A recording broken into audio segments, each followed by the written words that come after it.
Hello everyone, welcome back to the booth. 30 minutes have gone by, 30 pretty breathtaking minutes. I can tell you it's a really exciting time as you get to see where all the good cards went in the draft. So we're going to take you through the 4 quarterfinal matchups and how the decks have turned up. So our first quarterfinal sees Fabian Tilla of Germany up against Vidaris of the United States. So the two decks, Fabian Tilla BDM, red-black control. Fabian opened up Sheladred, the Whispering one. 6/6, Swamp Walk, get a guy back every turn, And then Abyss they lose every a guy turn. every turn. Yeah. Yes. Mm-hmm. And feels like his deck has enough removal and enough time to... Get there. If he can get to turn 7 or 8, then he feels like his deck can win. His deck looks very good. He's got a number of fine cards. He's also got a Kuldotha Flame Fiend. He's got some other removal. He's got a Tumble Magnet. He's got a Spread the Sickness. He's got Turn to Slag. He's black-red removal. Double Grim all Affliction. Right. All pretty nice. Now, Galdanis, we kind of touched on this because we were drafting with Tsuyoshi and going, where's the white? Well, Go took a lot of the white. Go took some of the white. Yeah. Not a lot of the white. Galdanis was part of a 3-car pileup in white that involved him, Elie Pichon, and Tsuyoshi. And Tsuyoshi Vegeta. He said, I was trying to be red-white flyers. I'm kind of just red-white. Yeah, I mean, let's try and be positive about his deck. Turn to Slag, Golem Artisan's very nice. He's got a Master Splicer, Active Aggression, Strata Scythe if left unchecked. Can obviously win you games. He's got a Tapper, Blinding Soul Eater. Further down, Porcelain Legionnaire. There were a lot of those running around the draft, weren't there? Yeah, Did there we was count 6, 5, 6? I think 5 or 6 Porcelain Legionnaires in the draft. So which may be the reason why we see so many people in white, because that's such a strong incentive to be what's this doing a white, here this a late? white aggressive deck. So red-black control against white-red sort of aggro. Do you have an edge there? I really, looking at Fabian Tilla's deck, 3 of 5 series, I like Tilla here. Okay, on we go. We have Pat Cox of the United States up against Elie Pichon of France. So Elie Pichon, you've already said, part of the pile-up in white.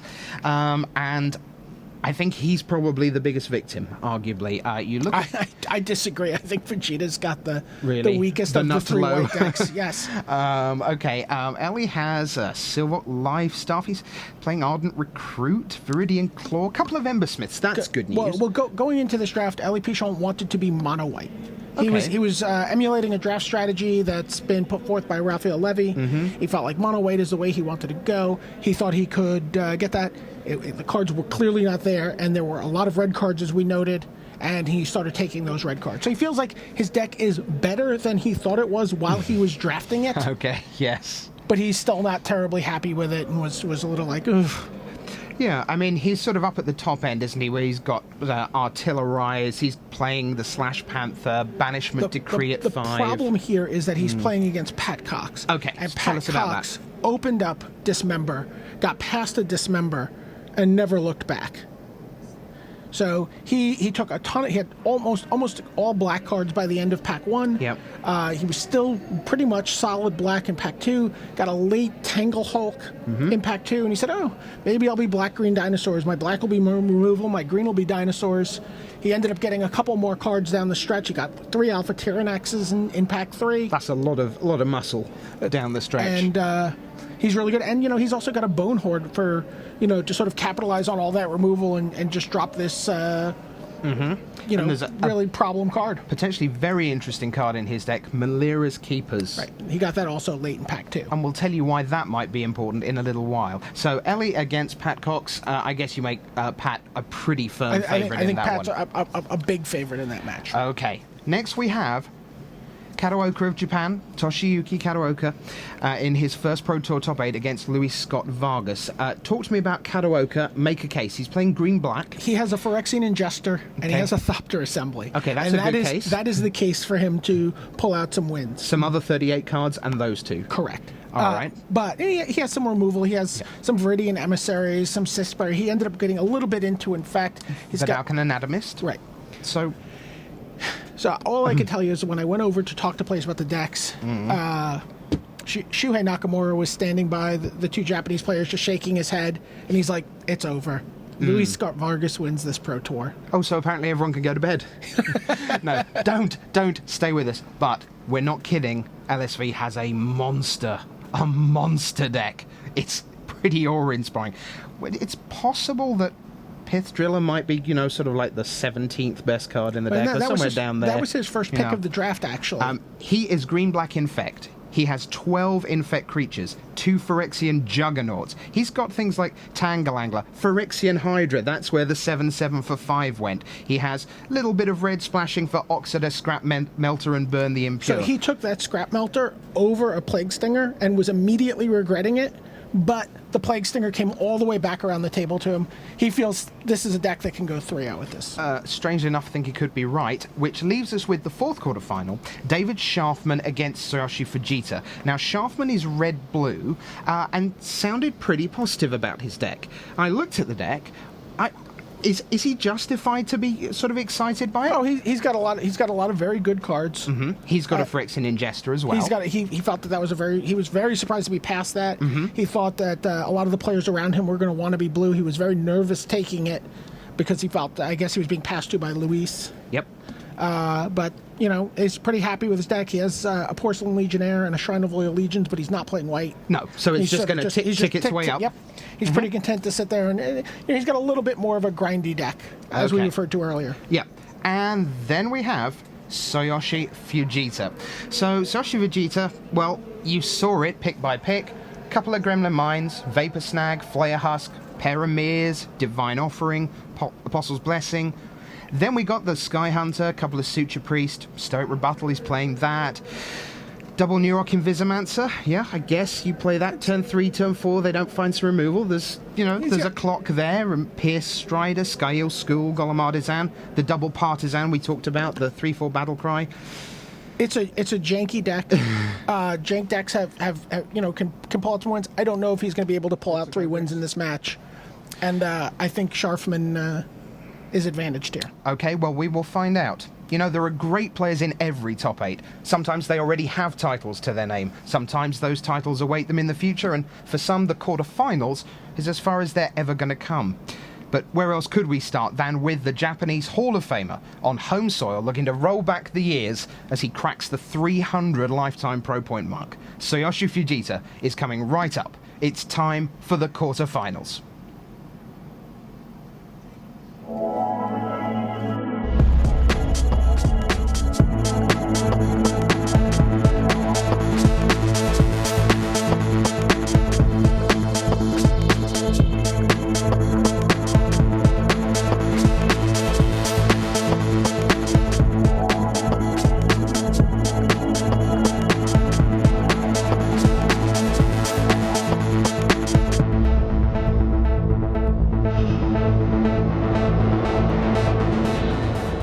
Good morning, good afternoon, good evening, and good night, wherever you are around the world. You are welcome to the top 8 of Pro Tour Nagoya 2011 with me, Pro Tour statistician Rich Hagan, and him, Pro Tour historian Mr. Brian David Marshall. And you are looking at David Sharfman of the United States from Maitland, Florida, the youngest member of the top 8, 21 years of age, getting ready to get it done in the quarterfinals here against Tsuyoshi Fujita of Japan. So we are getting underway. It is the best of 5 in this draft format. New Phyrexia, Mirrodin Besiege, Scars of Mirrodin. There is Sharfman, and there is his opponent, Tsuyoshi Fujita, the storied Hall of Famer from Japan, over 300 lifetime pro points, been playing forever, 3 Pro Tour top 8s before him already. Let us get to the action. And we are underway with Flayer Husk and Leonin Skyhunter from Vegeta. Vegeta started this game on 6 cards, by the way. Mm-hmm. Has come out, as strongly as his deck, and we see a Germ token being put into play. That is as good a start as it could be for him, yeah. So Sharfman on the right of screen has Island and Mountain, and will draw for turn 3. Lays land number 3. And that looked like an Auriok replica. So one of the problems that Sharfman had with his deck when I talked to him in deck building was that he did not have enough artifacts for his Kuldotha Flame Fiend. Yeah. He really regrets letting a Flight Spellbomb go around the table. And he has a Kuldotha Flame Fiend in hand right now. So the Auriok replica is there as simply as a 2/2 for 3. It, can't activate it, and it's there to be sacrificed if need be to the Fiend. Nurok Invisimancer comes down, adds to the Flare Husk, makes it unblockable for return. In we go again, and it is 13-20 already. And Sharfman has lots of high-end cards in his hand. He has Kuldotha Flamefiend, he has Turn to Slag. Looks like he's going to run out Blade Tribe Berserkers. He does. That will look to be some defense, but the fact remains that Porcelain Legionnaire has first strike with 3 power, so that's hard to block. The Nurok Invisimancer cannot be blocked. He's going to send everything. No porcelain. No porcelain. There's no porcelain. Cards. 1 card. Wow. Yes. Right, the laying in Skyhunter, I do beg your pardon. So he not Flare Husk equipped the Nurok Invisimancer, so he has an unblockable 3 points of damage coming in a turn. Yep. He's got the Sky Hunter coming in for 2 a turn. Sharfman is on the clock. Basically, if he draws a land next turn, he is going to win this game. But if he does not... Oh. 1, 2, 3, 4, 5. Turn to Slag. No, we see Turn to Slag. Does not even need the land. Gets rid of Flare Husk, along with the creature.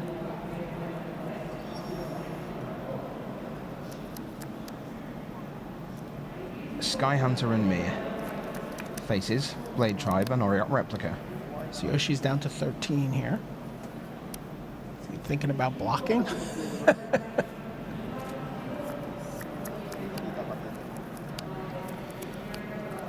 Spin Engine, Kuldotha Flamefiend, Koth's Courier.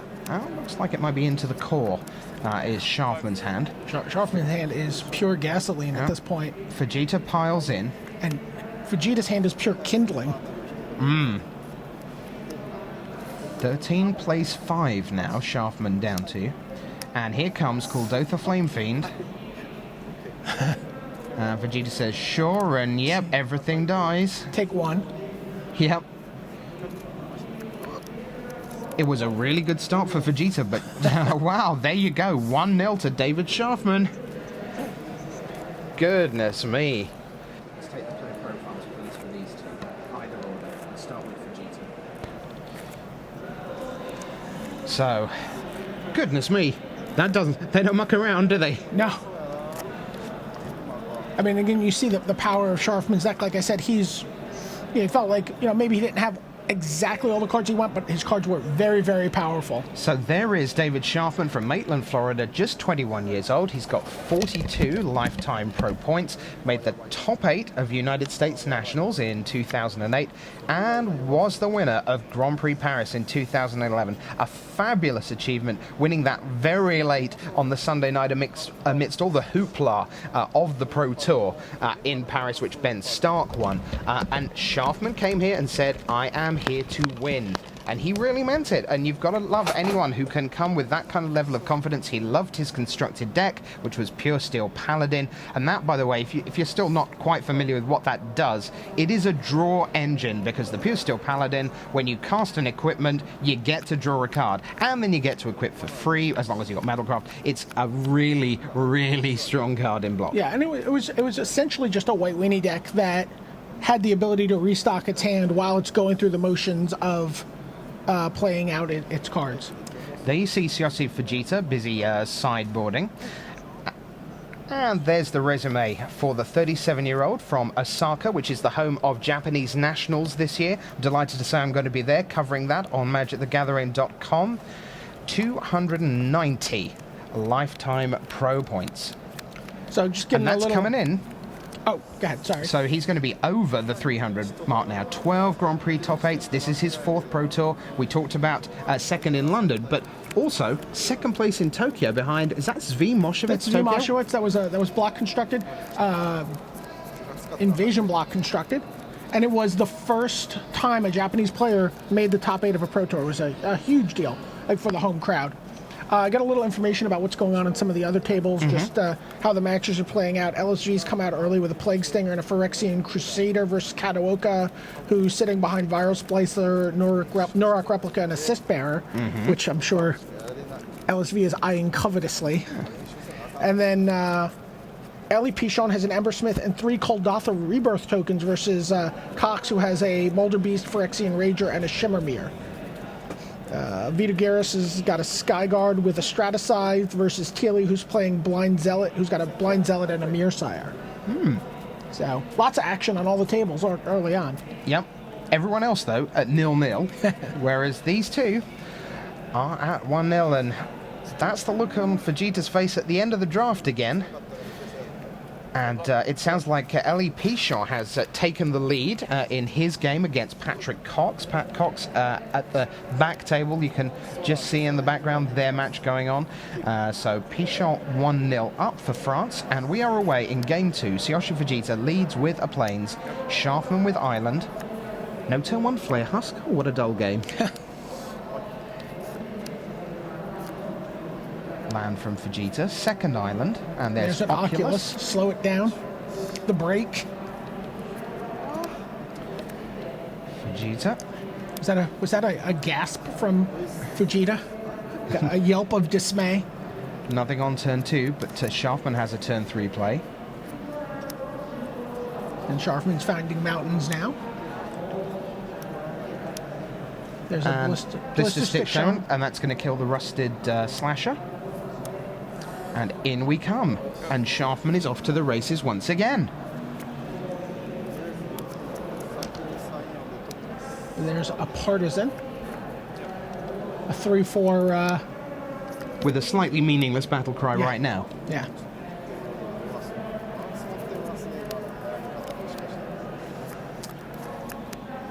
So Sharfman's content to just get in with his set of spin engine. Yep. So Can't my block. 3-1 can't be blocked. And that's the 2-4. The Pierce. Was that Pierce Strider? I can't No. see. No? No, I don't Oh, believe okay. so.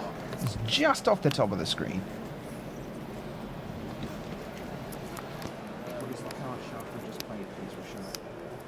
Vegeta looking at Sky Eel School and Exclusion Ritual and Slash Panther.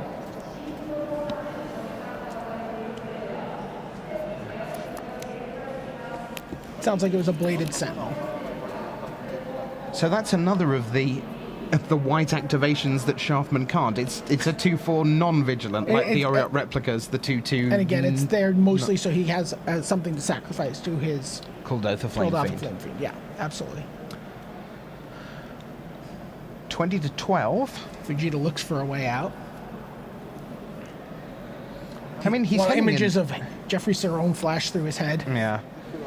He's heading in the right direction, though. I mean, he's got his Partisan out. That's 3-4. Now here's a 3-3 flyer. We know that he's got a 6th land in hand and the ability to cast Exclusion Ritual. And there's a Flare Husk off of his Sky Eel Skull. I think he's coming back into this one.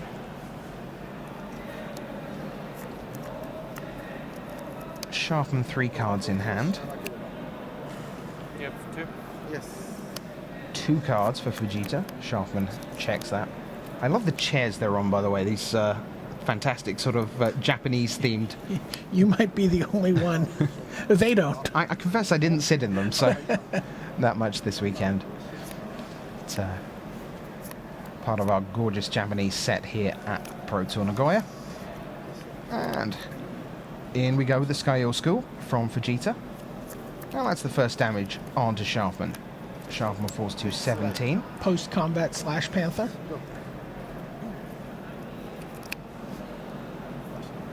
Sharfman into the cores, the Panther and the Flare Husk. Mm-hmm.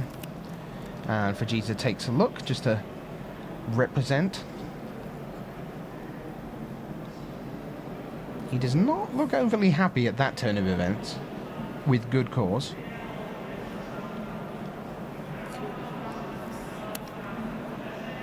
And He's tapping 2 mana. Does he have Apostle's Blessing? He does. And he chooses to save his Flare Husk. and let the Slash Panther go. What's the thinking behind that then? I guess the Panther is never going to get through on the ground. Sure. And the Flare Husk means he can turn the clock up on. He can block something, maybe trade with a blister stick or force, and then yeah, and 4 return as opposed to 3 return is yeah. a significant difference in the clock. But right now he's pretty much on defense. Sharfman looks to me like he has Vapor Snag, and that is what he's going to use. So he's going to return the 3-4 Loxodon to hand. Spin Engine says you can't block, and into the red zone comes David Sharfman again. Just a little lonely Flare Husk getting in the way. Of a blister stick shaman. Yeah. 3, 4, 5, 6. Yeah, you lost life from this Vapor Snag. So he Sharfman reminds him loses, about the life loss. 3, 4, 5, 6. so that is a bunch of damage through again. Sharfman really putting the pressure on. He's very close to 2-0 up. Plays a Blade Tribe Berserkers post-combat, and that's enough for Vegeta to scoop it up.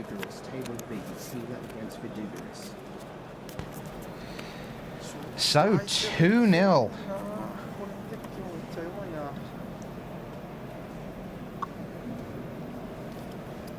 In short order.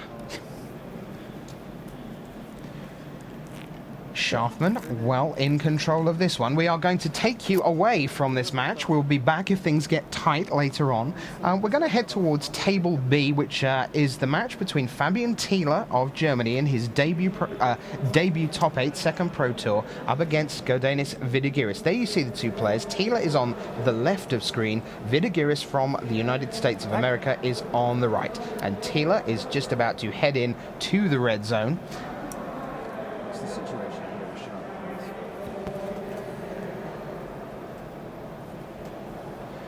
Sounds like Tila's on 13, Vidaris is on 15. There are a lot of permanents on the table, I can tell you right now. Sounds like there's a lot of action in the Kataoka LSV match going on right now as well. An update. Kataoka has a Thopter assembly going, which he dug out with his Treasure Mage. And LSV has double Plague Stinger and Crusader, and he's got Kataoka at 7 poison, but the Thopter assembly is sort of bogging up the plan at the moment. I can see that it would do that. There is Godanis Vidaris, you can see there.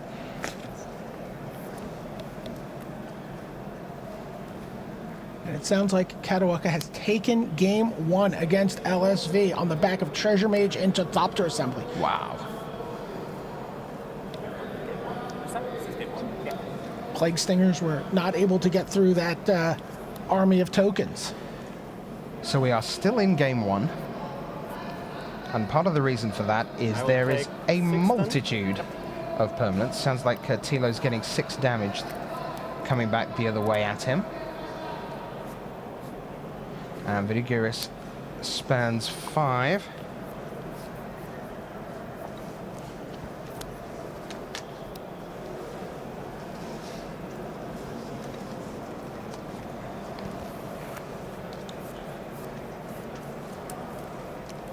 So both of these players were quite happy with their decks. Godanis would have liked a little more flyer in his red-white flyer deck. Felt it was a deck he could work with. And Tilla is red-black control. Looks like we've got a Mirror Sire. And I'm having a hard time reading the cards off the glare here. Looks like, is that Reaper of Sheoldred? I think it is. Going in. Yep, the 2/5. It's take 2 poison or take 1 poison. And there's Turn to Slag coming from Tilla. And that's a Skyguard with Stratascythe. Wow. That's a quite a good turn to slag there. Your turn. So there you see the board. Tilla passes the turn to Vidaris. Who's got a Golem token. Vidaris at 4 poison right now. Oh, it looks like Sheldred herself must be in play. Because oh, yeah.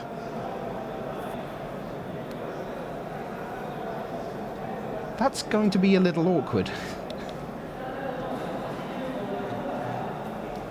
We arrive with lots of permanents. We're going to leave with rather fewer. Can you give us the rundown on the cards in play there, on Tilla's side of the table? It's an Iron Mirror up at the top. Blind Zealot, Nested Ghoul. Messiah down the bottom. What was before Messiah? There's 2. 5. 2 creatures, including a Messiah from... And Inquisitor Exarch, I believe. Yes. Sounds like good Dennis gained 2 life.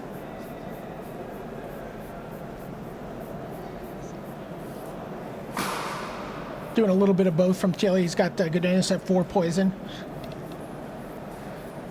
And there is a large amount of nothing in Tilla's hand.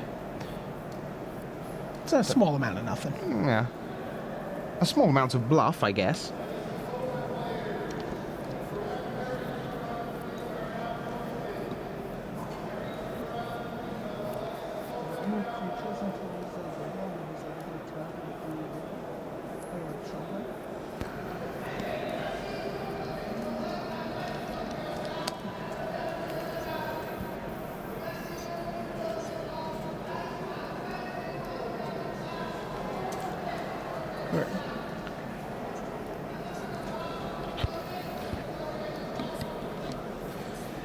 There are no creatures in Tilly's graveyard right now. So he's Shieldred's kind of just only the Abyss. Only the Abyss. And the 6/6 Swamp Walk guy.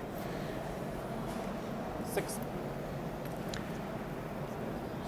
No turn. The Reaper is doing the bulk of the work here. Your turn. Vidaris is at 6 poison.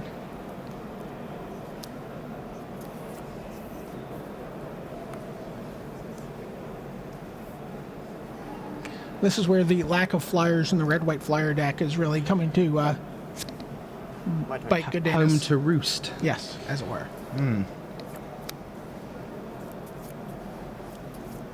One thing's for sure, though, even if he does lose this first game to what essentially is one of the best bombs in the draft, he's certainly not going to panic.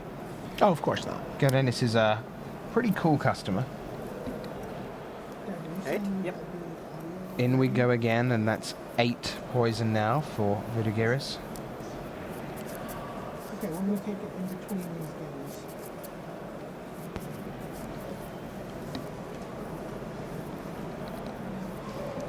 Your turn.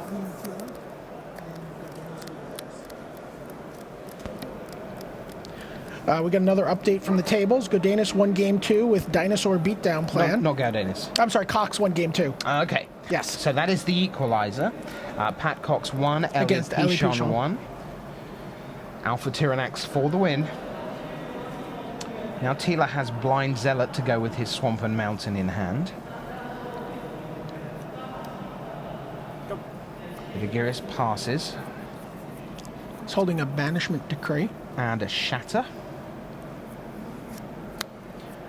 It's a...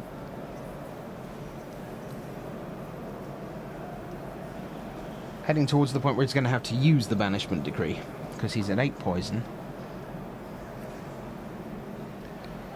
Tilla says, here we go again. Little bit of housekeeping in the red zone. Very patient.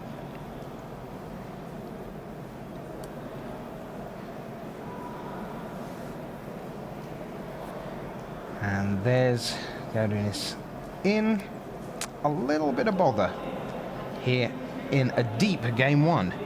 Remember, it's already 2-0 to Sharfman, So you get 1-0 to Kataoka over LSV on the back of Thopter Assembly. Would afraid you. So he blocked, took a poison.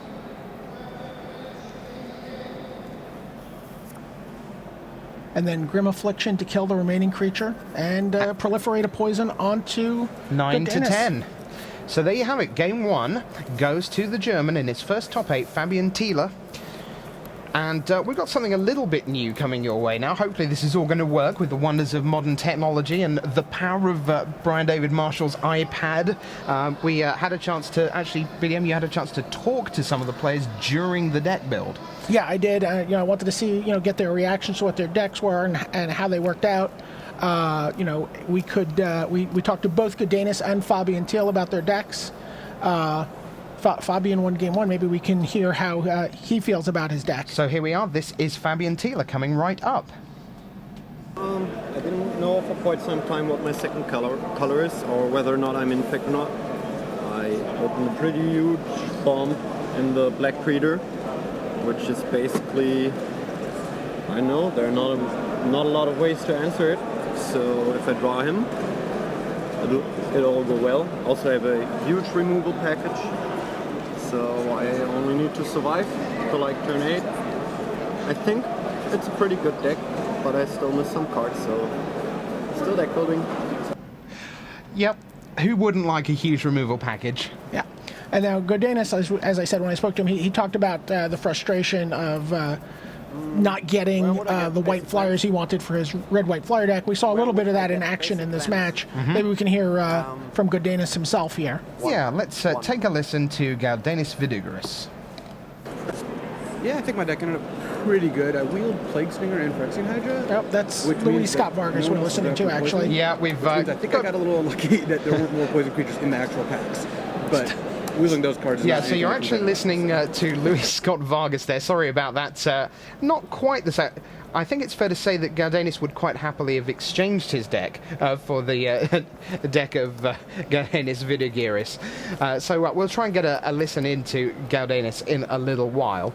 Meanwhile, part from New York, part from Madison, part from Lithuania, this 26-year-old, 130 lifetime pro points, began back in December 2002.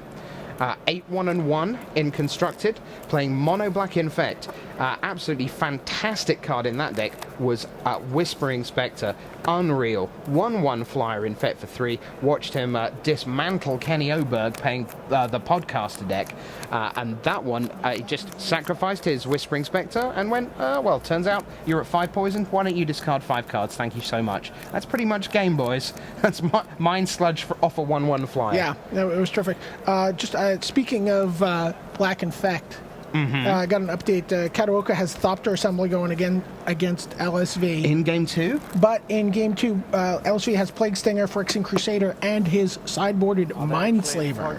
Oh, wow. And I can tell you, off-screen, I have just seen a handshake, and that handshake is because David Sharfman has swept Tsuyoshi Vegeta of Japan 3-0, a whole bunch of creatures into the red zone.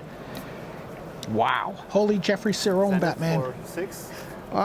Maybe. I'm not sure Sharfman's got that great a deck, but he's certainly got enough to take out Tsuyoshi Vegeta 3-0 to Sharfman. You saw the first 2 games and it all went the same way.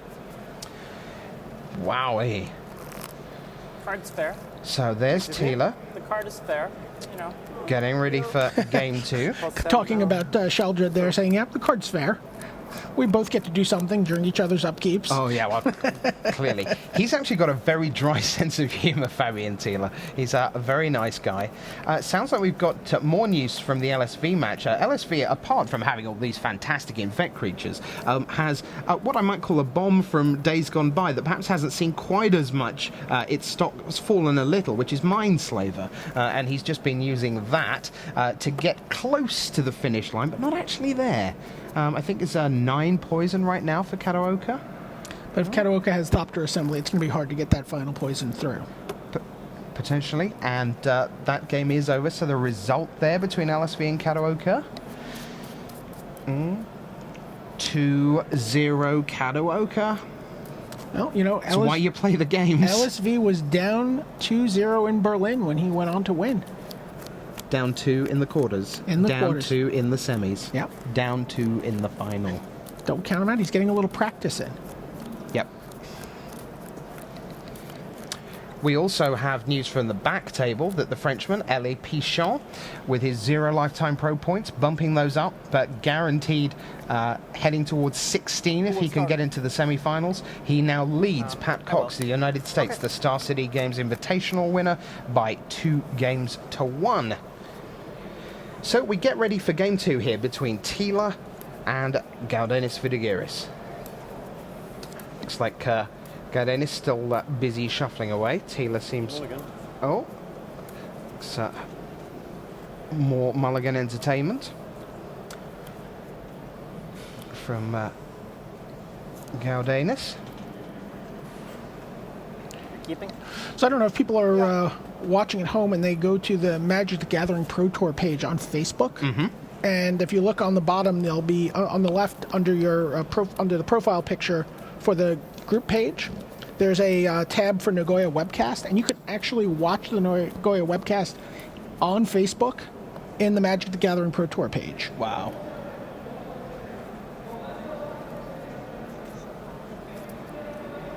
Is that an actual time limit? Right. If you're using Safari, you might have to refresh the page to get it to work. But, Okay. you know, in a sort of infinite loop, I can sit here and watch myself on my iPad. Isn't that something you do quite often anyway?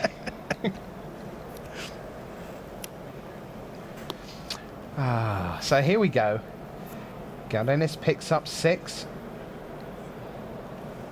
Okay. So, can he keep his 6? Sure. Sounds like he is. We've got mountain and plains. So we begin with the plains. So, swamp. We see a Grim Affliction there. Looks like a Gremlin Mine being run out by Tilla.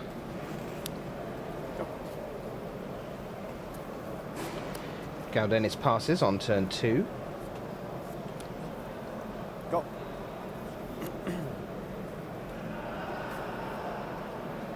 And no third land for Galdenis off his mulligan. Tilla's not super aggressive, so it doesn't seem likely he's going to be particularly punished for that. Looks like a tumble magnet Go. coming down on turn 3.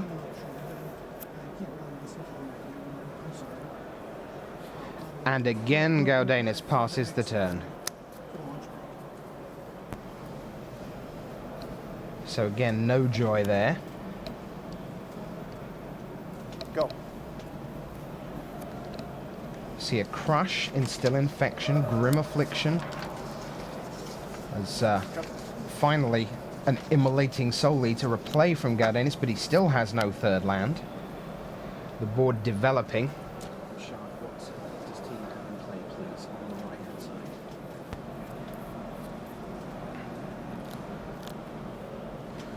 So to give you an idea of what's in Tilly's deck in general, he's playing 17 lands. He's got an Instill Infection, Blade Tribe Berserkers, Turn to Slag, Clone Shell, Iron Mirror, Spellbomb, Tumble Magnet, Volshark Replica, which we see in play, Nested Ghoul, Spread the Sickness, Crush, Flame Fiend, Ringleader, Mearsire, Sphere of the Suns, a couple of Blind Zealots, a couple of Grim Afflictions, the Reaper of Sheldred herself, Surgical Extraction, 1 Gremlin Mine, and of note in his sideboard is an Elspeth Tyrell. Oh, right, okay.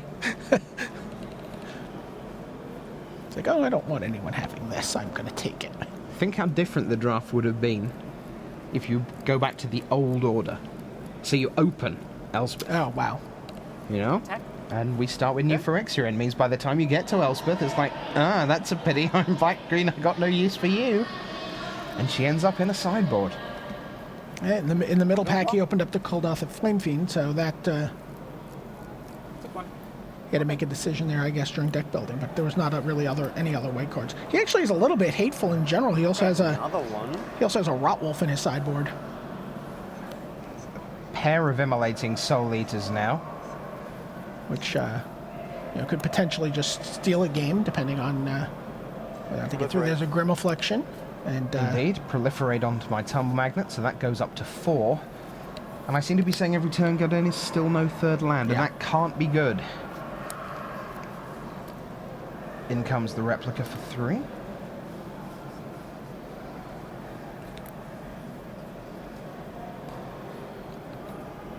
Tilla taps 3. Blind that looks Zealot. like a Blind Zealot. Yeah. Go.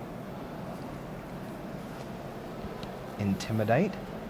Tilla, of course, is still at late land number 4, so we're deep into the game and an awful lot of no land.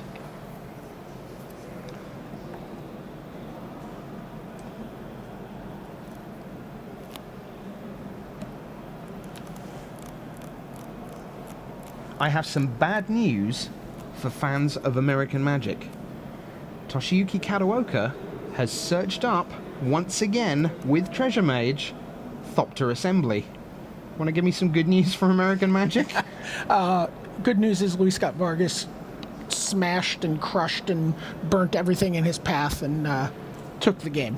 Attack. Okay. So that makes it 2-1. Toshiyuki Kataoka over Luis Scott Vargas of the United States. Pichon leads Pat Cox of the US by 2-1. Tilla is 1-0 up here. And Sharfman, of course, already through to the semi-finals, having defeated the Japanese Hall of Famer, Tsuyoshi Vegeta. Glinthawk idol for Vidaris Vidaris picking up the Emulating Soul Eater, but he still has to discard. Scott Larrabee, let's hold game 4 of LSV against Kataoka, and we will go to game 4 at the end of this one. On table C, hold table C. So we have a Glinthawk for Vidaris, but that's going to get tapped, and there's going to be some. I tap him. Yep.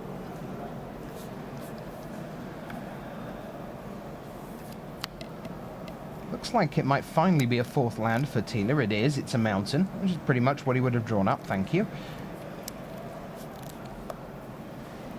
In come the boys, the Zealot. Go. Chooses not to.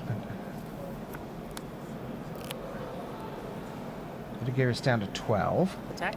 Looks like he's got a Perilous Mirror on the end there, which is kind of pretty useful as a roadblock when you've only got 2 land this deep into the game. And that is exactly what he plays.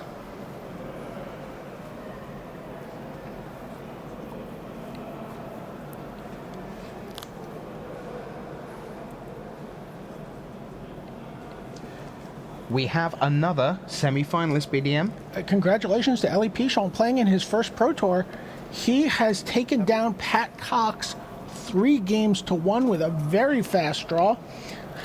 And the dinosaurs are extinct in that match. Yeah, that is a bit of a surprise. Yeah. We didn't really think Elie had enough, well, Tons of- artillery. Tons of removal in Pat Cox's deck. Yeah. Very, very surprising. I think the rest of the table will be quite pleased to see Pat Cox's deck gone from the competition apart from anything else. Well, as I said, when Elie was looking at his deck, he thought it was quite bad when he was drafting it, but in building it, he thought it was better than he expected. And probably in playing it, he thinks it was better than when it was in building than when he was in drafting. Right, exactly what I wanted to do going into the draft. Yeah, it all worked so perfectly. Yeah, let's move LSV and Kataoka to table A. LSV, Kataoka. And as soon as we're done with this game, we're going to get a look at Luis Scott Vargas' deck in action, see if he can claw back against Kataoka. Viridian clawback, or? Sure. Yeah, so you will see game 4 of that match. We are holding that one for you so you don't miss a thing. Tilla and Vidaris playing very attritional Magic, largely because neither of them can do very much. Well, both of these guys are chess players. Ah, right, okay. So they're both very, very patient. They both, it's interesting, they both have their hands sort of, sort of sitting on them when they're not playing, and they're thinking about what they're going to do and making sure that they don't do something too quickly. Mm-hmm. You'll see often a lot of times Vidaris will put his cards in front of him and he'll put his hands in his lap or sit on his hands. Exactly as you see right there. And he'll take his time to think about what the correct play is rather than let his hands get ahead of his brain. And you see a very similar pose from Fabian when he's playing. Talking of other games that people play, there was a great match towards the back end of day 2, which saw Carrie Oliver of Great Britain playing against Palavida Dama de Rosa. Carrie won that match, and they are both very big bridge players. Right. And I had a chat about that after the game. Okay. Congratulations to Carrie, made top 32 at her first Pro Tour. Right, which will qualify her for Philadelphia. It certainly will, and she will be there. That new generation of Xbox Magic players. Yeah, Jules of the Planeswalkers, like about a year ago, that's how she got into the game. 16. The second Pro Tour qualifier, here she is. And, and Kaldatha Rebirth from Vidaris, sacrificing his Perilous Mirror. which is kind of handy, and that will kill the Blind Zealot. That's the plan, by the looks of things.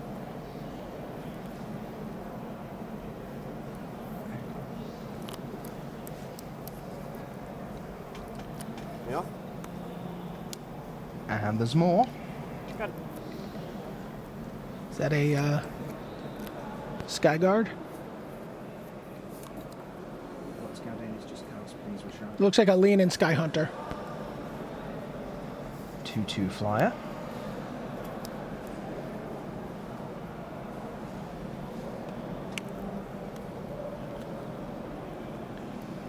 Now that the land is starting to, I don't want to say flow for Vidaris. He has a handful of cards he can play. Now that we're down to just this match, just say everything that's coming into play. Just say the names, because the glare is really bad. Tilla has Instill Infection in hand. He's got Clone Shell, I can see. So, which he can't quite get to mana-wise yet.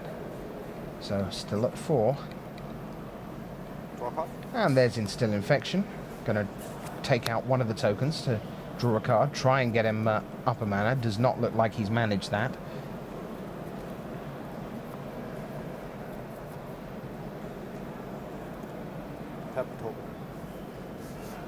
Tap the token. Down to 1 counter on the Tumble Magnet. Mm-hmm. Seems like a fairly aggressive move. No, Vidaris is still at 10. I don't know. Again, that Volshak replica, if he can get that in there Yep, indeed. for 3 points, he's... That's 7, which is functionally 4. So it looks like Tilla's trying to really punish the lack of land from Gaudenis early in this one. I believe he's holding a Grim Affliction. Affliction, which would put another counter on his Tumble Magnet.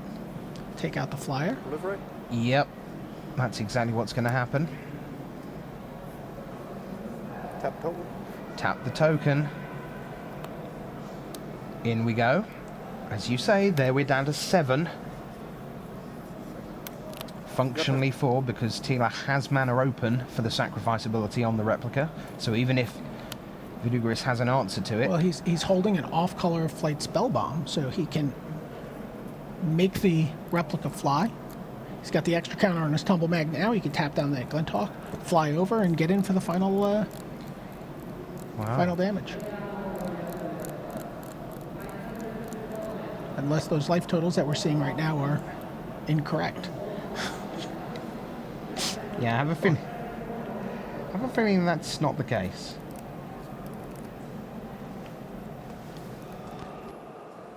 What's on the screen? Are those the correct life totals? Wait. Just to confirm, Tilla is at 14, Vidaris is at 7 right now.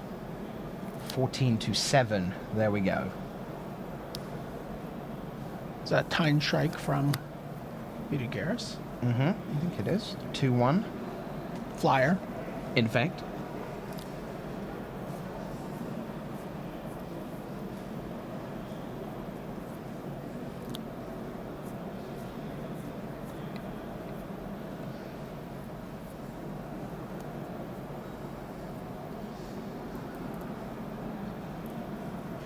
Doesn't look like Shriek Raptor has made any of the decks this time round. So No. an interesting card in New Phyrexia, and one that, if you build properly, can do a lot of damage. Sure. Yeah, no, doesn't really seem to be anybody who went with Infect as a strategy in white. There's a nested goal from Tilla who's going to now slow the game down. 4-2. Your turn.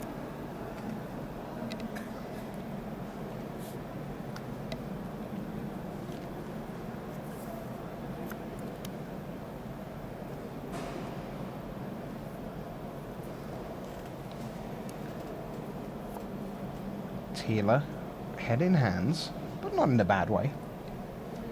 Vidaris in the classic pondering pose, as He's got, Aristotelian. he's got a lot to ponder in his hand. He's got some fine cards. He has. Straticide is great. It's got Immolating Soul Eater, the Blinding Soul Eater, Active Aggression. Active and the aggression sign. is something of a big deal. Is it quite good? Ah, okay. Do you remember playing with Rave Command? Yeah, I'm just about old enough for that, I think. Just about. Just absolutely one of the great all-time limited cards, and the fact that you can just play it in any deck now. Yep.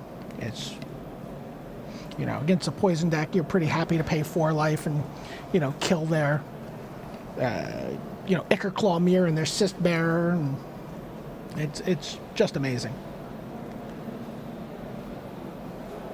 So finally, the game has got to the stage where both players do actually have options because they have got to 5 mana finally. And they both manage the game in such a way as to have enough life to be able to get here.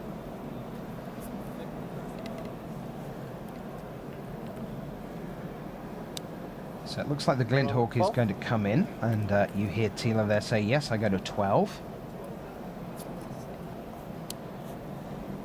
And Immolating Soul Eater is going to come out, and I imagine Blinding Soul Eater is going to come out right along with it.